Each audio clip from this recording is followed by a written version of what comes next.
6 over ക്രിക്കറ്റായ Hong Kong sixes ടൂർണമെന്റിൽ പാകിസ്ഥാനെ തോൽപ്പിച്ച് ഇന്ത്യ. മഴ നിയമപ്രകാരം 2 റൺസിനാണ് ഇന്ത്യയുടെ ജയം. ആദ്യം ബാറ്റ് ചെയ്ത ഇന്ത്യ റോബിൻ ഉത്തപ്പയുടെയും ഭരത് ചിപ്ലിയുടെയും കരുത്തിൽ 86 റൺസ് എടുത്തു.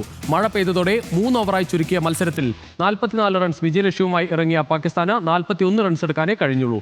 റോബിൻ ഉത്തപ്പയാണ് കളിയിലെ താരം. 6 പേർ മാത്രം കളിക്കുന്ന ഹോങ്കോങ് സിക്സസ് ടൂർണമെന്റിൽ 12 ടീമുകളാണ് മത്സരിക്കുന്നത്.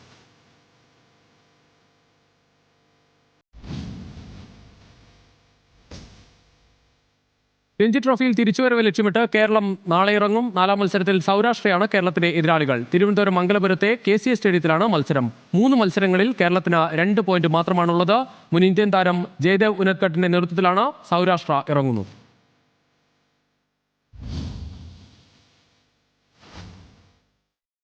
യൂറോപ്പ ലീഗിൽ ഇംഗ്ലീഷ് ക്ലബ് ആസ്റ്റൺ വില്ലയും ഇസ്രായേലി ക്ലബ് മക്കാബി ടെൽ അവീവുമായുള്ള മത്സരത്തിനിടെ 11 പേരെ അറസ്റ്റ് ചെയ്ത് പോലീസ്. സ്റ്റേഡിയത്തിന് പുറത്ത് പലസ്തീൻ അനുകൂലികളും ഇസ്രായേൽ അനുകൂലികളും നടത്തിയ പ്രകടനത്തിൽ സംഘർഷമുണ്ടായതിനു പിന്നാലെയാണ് നടപടി. അതീവ സുരക്ഷയിലാണ് ബിർമിംഗ്ഹാമിൽ മത്സരം നടന്നത്. മത്സരത്തിൽ ആതിഥേയരായ ആസ്റ്റൺ വില്ല എതിരില്ലാത്ത 2 ഗോളിന് മക്കാബിയെ തോൽപ്പിച്ചു.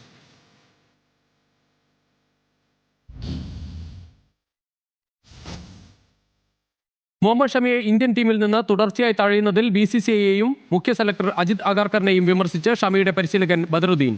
ഫിറ്റൽ എന്ന് വ്യക്തമാക്കിയാണ് ഷമിക്ക് അവസരം നിഷേധിക്കുന്നത്. രഞ്ജി ട്രോഫിയിലെ 2 മത്സരങ്ങളിൽ 15 വിക്കറ്റുകൾ സ്വന്തമാക്കിയിട്ടും ഷമിയെ മനഃപൂർവ്വം തഴയുകയാണെന്നും വിമർശനം. ടെസ്റ്റ് ടീമിനെ പരിഗണിക്കേണ്ടത് രഞ്ജി ട്രോഫിയിലെ പ്രകടനം നോക്കിയാണെന്നും ബദറുദ്ദീൻ പറഞ്ഞു.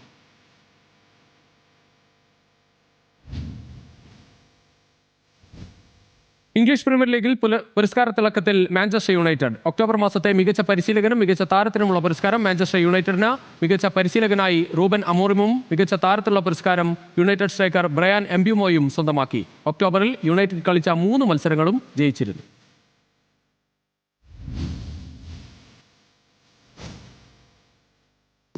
വനിതാ ഏകദിന ലോകകപ്പിലെ സെമിയിൽ ഇന്ത്യയോടേറ്റ തോൽവി മാനസികമായി തകർത്തെന്ന് ഓസ്ട്രേലിയൻ ക്യാപ്റ്റൻ അലി സാഹേലി. അതുകൊണ്ട് തന്നെ ഇന്ത്യ ദക്ഷിണാഫ്രിക്ക ഫൈനൽ മത്സരം കണ്ടില്ല. തോൽവിയുടെ ആഘാതത്തിൽ നിന്ന് പുറത്തു കടക്കാൻ സമയമെടുക്കുമെന്നും ഹീലി പറഞ്ഞു. സെമിയിൽ ജമീമ റോഡ്രിഗസിന്റെ ക്യാച്ചുകൾ വിട്ടുകളഞ്ഞതാണ് ഓസീസിന് തിരിച്ചടിയായതെന്നും താരം കൂട്ടിച്ചേർത്തു.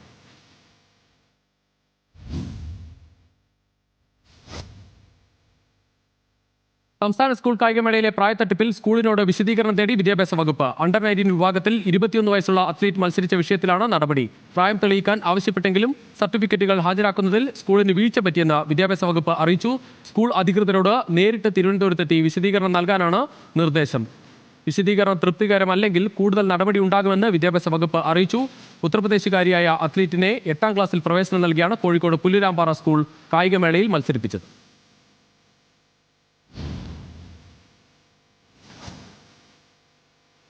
ഇന്ത്യൻ താരം മുഹമ്മദ് ഷമിക്കെതിരെ ജീവനാംശം വർദ്ധിപ്പിക്കണമെന്ന് ആവശ്യപ്പെട്ട് സുപ്രീം കോടതിയെ സമീപിച്ച് മുൻ ഭാര്യ ഹാസിൻ ജഹാൻ.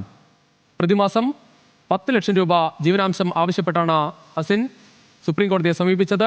നേരത്തെ കൊൽക്കത്ത ഹൈക്കോടതി പ്രതിമാസം 4 ലക്ഷം ഹസിന് നൽകാൻ ഉത്തരവിട്ടിരുന്നു. ഹർജിയിൽ ഷമിക്കും പശ്ചിമബംഗാൾ സർക്കാരിനും ജഡ്ജിമാരായ മനോജ് മിശ്ര, ഉജ്ജയിൽ ഭൂയാൻ എന്നിവരടങ്ങിയ ബെഞ്ച് നോട്ടീസ് അയച്ചു. നിലവിൽ ലഭിക്കുന്ന തുക ആവശ്യങ്ങൾ നിറവേറ്റാൻ പര്യാപ്തമല്ലെന്നും ഷമിയുടെ വരുമാനവും ജീവിതശൈലിയും കണക്കിലെടുക്കുമ്പോൾ 4 ലക്ഷം അപര്യാപ്തമാണെന്നും ഹാസിൻ വാദിച്ചു.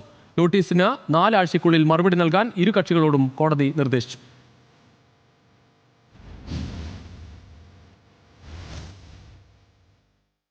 ദക്ഷിണാഫ്രിക്ക എക്കെതിരായ 2ാം ടെസ്റ്റിൽ ഇന്ത്യക്ക് മേൽക്കൈ. 2ാം ദിനം കളി അവസാനിക്കുമ്പോൾ 112 റൺസിന്റെ ലീഡാണ് ഇന്ത്യക്കുള്ളത്. 1ാം ഇന്നിംഗ്സിൽ ബൗളർമാരുടെ കരുത്തിൽ ദക്ഷിണാഫ്രിക്കയെ 221 റൺസിന് ഇന്ത്യ എറിഞ്ഞിട്ടു. 2ാം ഇന്നിംഗ്സിൽ 3 വിക്കറ്റ് നഷ്ടത്തിൽ 78 റൺസ് എന്ന നിലയിലാണ് ഇന്ത്യ. നാളെ രാവിലെ 9:30 മത്സരം പുനരാരംഭിക്കും.